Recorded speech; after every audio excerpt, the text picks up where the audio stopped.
राहुल वैद्य की मम्मी जब से घर से बाहर आई हैं राहुल से मिलकर, उन्होंने इंटरव्यूज दिए हैं और उन इंटरव्यूज में कई सारे बड़े बड़े खुलासे किए हैं, कई सारी बातें कही हैं।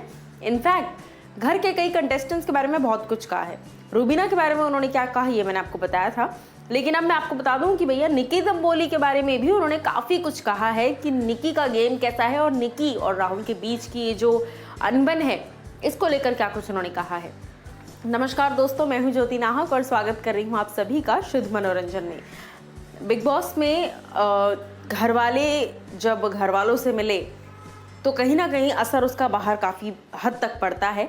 तो इसी रीज़न से जब राहुल की मम्मी घर से मिलकर बाहर निकल कर आई हैं, ऐसे में राहुल की मम्मी ने कई सारी बातें कही हैं निकी के बारे में भी। जब उनसे पूछा गया कि निकी जो कि सेकेंड इनिंग्स जब उन्होंने अपनी शुरू की है वो राहुल के साथ बॉन्डिंग बनाना चाहती हैं, राहुल के साथ अलायंस बनाना चाहती हैं, दोस्ती करना चाहती हैं, लेकिन कर नहीं पा रही हैं।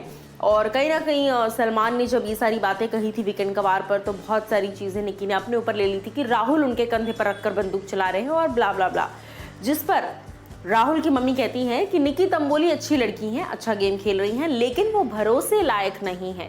जी हाँ, बहुत बड़ी बात कही है निकी तंबोली के लिए उन्होंने। कहती हैं कि निकी पर आप ट्रस्ट नहीं कर सकते क्योंकि वो बहुत ही डबल गेम खेलती हैं। वो अपने लेवल पर अच्छा गेम खेल रही है, लेकिन राहुल को कभी भी निकी पर भरोसा नहीं करना चाहिए। वो कभी भी विश्वासघात कर सकती है और कभी भी अपने मतलब के लिए राहुल को धोखा दे सकती है गेम के अंदर, अलायंस के अंदर। तो ऐसे में उन्होंने अपनी राय तो रख दी निकी तंबोली को लेकर, निकी के गेम को लेकर, निकी के बिहेवियर को लेकर भी उन्होंने काफ़ी कुछ कहा कि निकी जो है वो गेम में काफ़ी सेल्फिश हो जाती हैं। और जिस तरह से सलमान ने वीकेंड का वार पर कहा था कि निकी तुम्हें समझ में नहीं आता, ना तुम इस टीम में हो ना उस टीम में हो, तुम्हारे कंधे पर बंदूक रखकर कई लोग चला रहे हैं, तो ये बात तुम्हें समझनी पड़ेगी। ऐसे में मुझे लगता है, यानी कि राहुल की मम्मी को ऐसा लगता है कि उन्होंने राहुल वैद्य को लेकर ये बात समझी कि राहुल निकी के कंधे पर रखकर बंदूक चला रहे हैं। तो इस तरीके से काफ़ी कुछ बातें उन्होंने बोली है।